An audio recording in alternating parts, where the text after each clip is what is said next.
તો વડાપ્રધાન નરેન્દ્ર મોદી દુર્ઘટનાગ્રસ્ત એ સ્થળ જ્યાં પ્લેન ક્રેશ થયું હતું મેઘાણીનગરમાં બીજે મેડિકલ કોલેજનો જે હોસ્ટેલનો કેન્ટીનનો વિસ્તાર હતો ને એ જ વિસ્તારમાં જ્યારે પ્લેન ક્રેશ થયું તે જગ્યા પર હાલ પીએમ મોદી પહોંચ્યા છે અને આખી દુર્ઘટના કેવી રીતે બની તેને લઈને તે નિરીક્ષણ કરી રહ્યા છે। તે અધિકારીઓ પાસેથી પણ તે જાણી રહ્યા છે કે આખરે આ દુર્ઘટના કેવી રીતે ઘટીને ત્યારબાદ રેસ્ક્યુની કામગીરી અને આ સાથે જ ડેમેજ કંટ્રોલ સહિતની જે કામગીરી છે તે કેવી રીતે કરવામાં આવી રહી છે અને કેવી રીતે આગળ યોજનાબદ્ધ રીતે આ કામગીરી આગળ વધારવામાં આવશે તેને તમામને લઈને હાલ પીએમ મોદી તે દુર્ઘટનાગ્રસ્ત સ્થળ પર પહોંચ્યા છે અને તમામ માહિતી પણ મેળવી રહ્યા છે। તમામ ઉચ્ચ અધિકારીઓ નેતાઓ તેમની સાથે છે અને એક એક ક્ષણની તે માહિતી આપી રહ્યા છે કે ગઈકાલે 1:38 વાગે જ્યારે પ્લેન ક્રેશ થયું અને ત્યારબાદ કેવી રીતે રેસ્ક્યુ ઓપરેશન ત્યારબાદ કેવી રીતે સુરક્ષા કર્મીઓની ટીમ ત્યાં પહોંચી અને કેવી રીતે આખી જે ઘટના છે તેની પર કાબુ મેળવવામાં આવ્યો। આપને જણાવી દઈએ કે જ્યારે આ દુર્ઘટના ઘટીને ત્યારબાદ આજે એર ઇન્ડિયા તરફથી સત્તાવાર માહિતી સામે આવી છે કે 241 મૃતદેહો છે એમને અહીંયા પીએમ જે રૂમ છે ત્યાંથી એના પરિવારજનોને સોંપવાની પ્રક્રિયા શરૂ કરી દેવામાં આવી છે। મહત્વનું છે કે જે આંકડો છે એ ખૂબ મોટો છે પરંતુ ઓળખ છે એની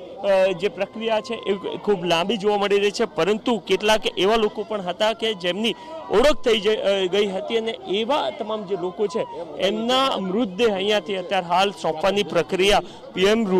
રૂમથી શરૂ કરી દેવામાં આવી છે। મહત્વની વાત એ છે કે જે લોકો ફ્લાઇટમાં ઓલરેડી હતા એ પૈકી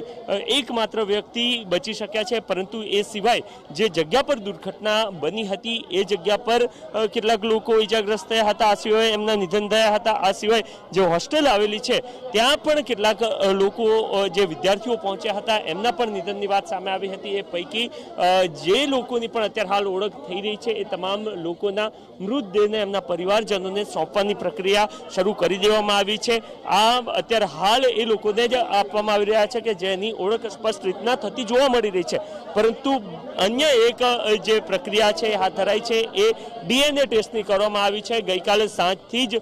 ડીએનએ ટેસ્ટ કરવામાં આવી રહ્યા છે મૃતદેહ અને એ સિવાય એમના જે લોહીના સંબંધના લોકો છે એ બંનેના ડીએનએ ટેસ્ટ કરાઈ રહ્યા છે અને એ ડીએનએ ટેસ્ટ